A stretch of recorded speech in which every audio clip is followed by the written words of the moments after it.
Assalamualaikum adik-adik. Perkenalkan, nama Ibu Lisa Apriani. Di sini Ibu akan menjelaskan tentang pembelajaran IPS, materi, peta dan komponennya. Pada bab ini kita akan mempelajari tentang apa itu pengertian peta dan apa saja komponen-komponen yang ada di dalam peta. Yang pertama itu Ibu mau menjelaskan tentang pengertian peta dan atlas. Peta terlihat seperti lekukan, garis, dan gambaran yang rumit.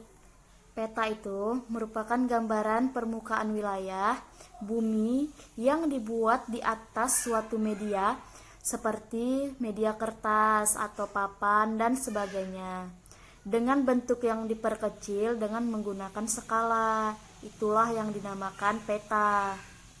Peta itu ada dua macam. Yang pertama ada peta umum, yang kedua ada peta khusus.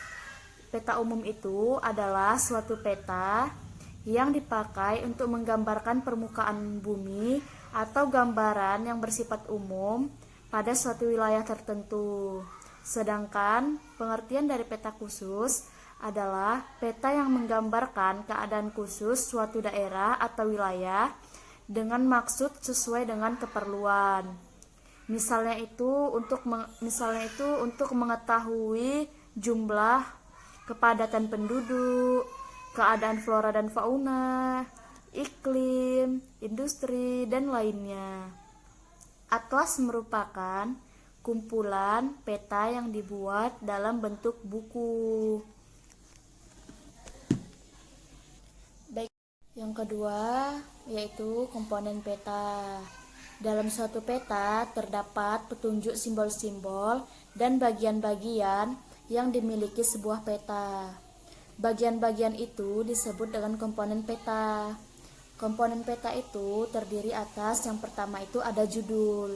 Judul dipakai untuk memberi nama pada peta atau atlas.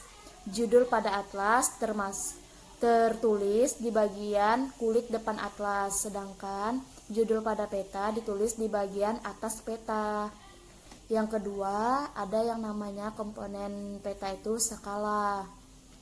Skala digunakan untuk menggambar keadaan suatu permukaan bumi. Maka, ukuran yang sebenarnya diperkecil skala peta adalah perbandingan ukuran gambar pada peta dengan keadaan yang sebenarnya. Ukuran dengan keadaan yang sebenarnya.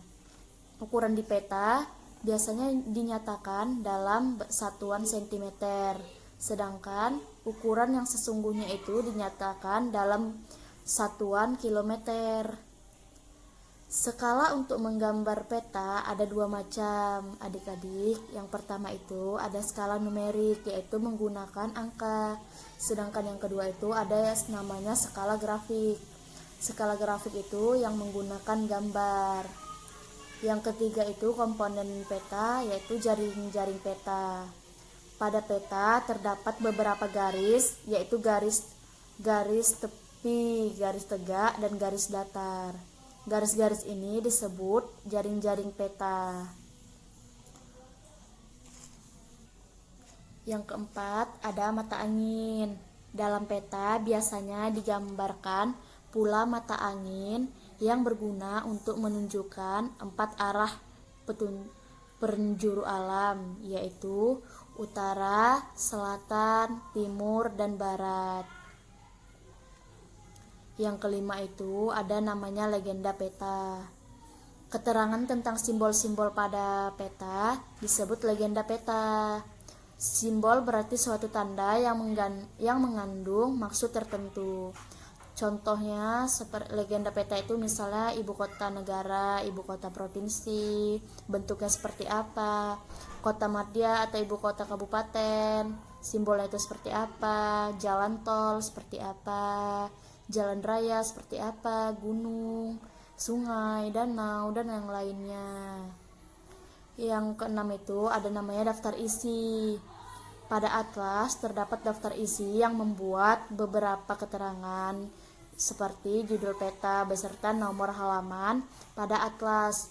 Daftar isi ini berguna untuk mempercepat pendaftaran pencarian peta pada atlas. Yang ketujuh itu ada indeks. Pada akhir atlas terdapat indeks yang disusun urut secara alfabetis dari atas ke bawah. Kemudian dipindahkan ke kolom sebelah kanan dari atas ke bawah dan seterusnya. Penyusunan indeks berdasarkan kenampakan alam tertentu, misalnya seperti kelompok kata gunung, danau, sungai, pulau, dan yang lainnya. Baiklah, sekian penjelasan Ibu pada hari ini tentang pembelajaran IPS, materi, peta, dan komponen-komponen yang ada dalam peta. Sekian dan terima kasih Ibu ucapkan untuk semuanya. Wassalamualaikum warahmatullahi wabarakatuh.